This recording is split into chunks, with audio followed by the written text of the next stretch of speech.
So what's going on in the news today? Anything exciting? Because I understand a lot of people are jumping up and down with excitement, and some people might be jumping up and down for different reasons. And some people might be hiding under a desk, metaphorically, if not literally, because a lot of things that people have said online are probably coming back to bite them and haunt them today.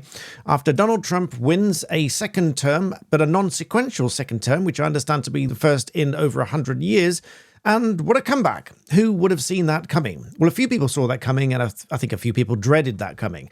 But what does that have to do with the UK? And what real impact does that have on the UK? Well, quite a big one, actually, because with the US being a very close ally to the UK, and obviously cooperation between the two nations is extremely important, which is why Keir Starmer has been trying to cultivate that relationship with the US incoming President Donald Trump, and went to visit him not long ago. And as reported by the BBC, when asked by reporters if a Trump presidency would leave the UK more exposed on the global stage when it comes to support for Ukraine, Keir Starmer said, "The first thing I think is important to say in relation to this is we've obviously had a special relationship with the US for a long time, forged in really difficult circumstances. That always sits above whoever holds the particular office, either in the US or the UK." And essentially said he was prepared to work with whoever was elected as president of the United States. But obviously, it's not all fuzzy and nice. There's obviously been a lot of things said online that some people may now regret. Taking a look at this short clip from ITV News, take a listen to this. The government going to deal with the incredibly personal critique that now frontbenchers have made when they were in opposition? You said, "Trump is such an odious, sad little man. Imagine being proud to have that as your president." How would you deal with President-elect Trump, who has a very long memory for stuff like that? Well, two things. Firstly, the Prime Minister, the Foreign Secretary have been working hard to build a relationship with President Trump and his team, so that in the event that he is elected as the next President of the United States, we start with the strong working relationship, which is in our national interest. But have they really been working hard to build that relationship? I know Keir Starmer went over to visit Donald Trump, but certainly not online. When we look at the history of what Keir Starmer has said to Donald Trump online, or mentioning Donald Trump, we only have, so far as I could find, the most recent one here, where he did congratulate President-elect Trump on his victory today. But not only does this now look like quite an embarrassing tweet from West Streeting, Trump is such an odious, sad little man, imagine being proud to have that as your president. But he's not the only one. Our current Foreign Secretary, back when he was the shadow Foreign Secretary for Labour back in 2017, David Lammy also made comments about Donald Trump, and is probably regretting those as well. He says on the 26th of September 2017, this post is still live, read the Daily Mail story today.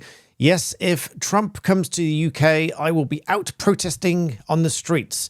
He's a racist, KKK and Nazi sympathizer." But not only that, he's also been quoted to say Trump is not only a neo-Nazi sympathizing sociopath, he's also a profound threat to international order.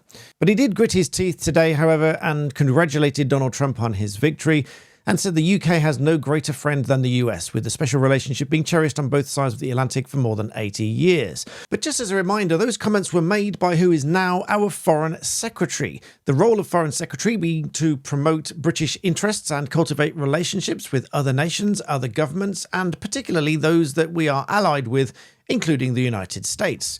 So I suspect David Lammy might have to say a little bit more than congratulations if Donald Trump is now going to work very closely with him. And it may well be that the incoming president of the United States simply doesn't accept such an apology. And it doesn't end there either. You may remember not too long ago, there was a story about members of the Labour Party who were headed off to support the Harris for President campaign.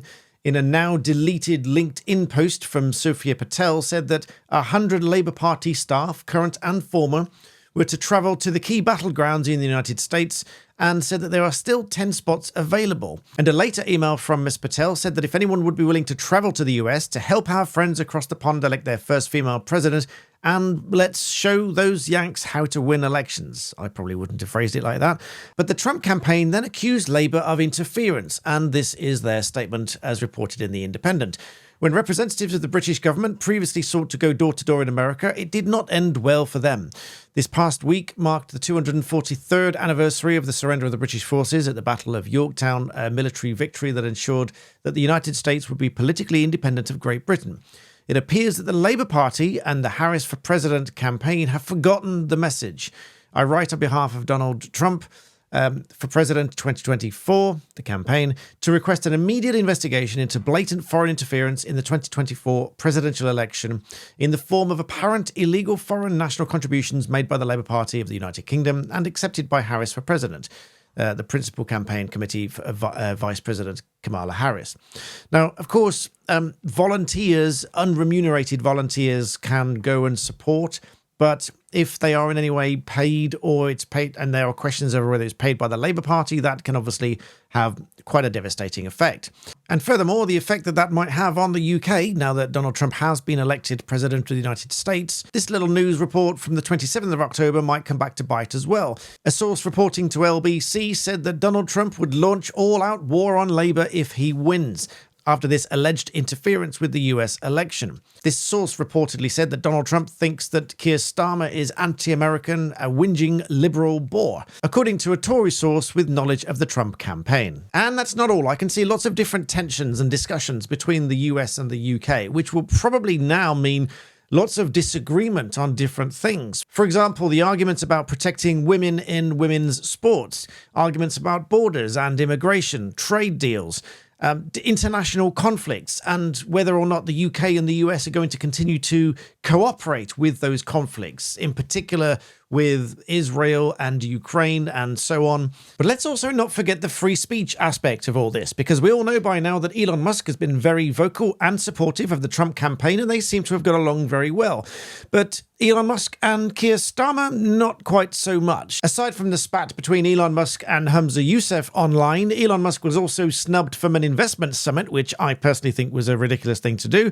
But also Elon Musk now been very vocal about the tax raid on farmers in the UK, recently quoting that the tax raid on farmers is quote-unquote wrong. And that's not all. There could even be trouble for Prince Harry. As everybody knows, Donald Trump has been quite vocal about his thoughts on Prince Harry and Meghan Markle, and their relationship is not exactly as good as it could possibly be, which could spell trouble for Prince Harry and Meghan Markle in a number of different ways. First of all, security, travelling around the United States, his visa and immigration documents, which is with his revelations in Spare and his documentaries, and even potentially his visa and immigration status in the United States, although it has been rumoured that no one thinks it that important to even bother with. But that is something that may be looked at by Donald Trump now that he's coming back to the White House for a second term, surprising lots of people around the world. So yes, indeed, I think Donald Trump being elected again will have quite the impact on the UK, not least of which certain politicians will have to walk back, or really ought to walk back, some comments that they've made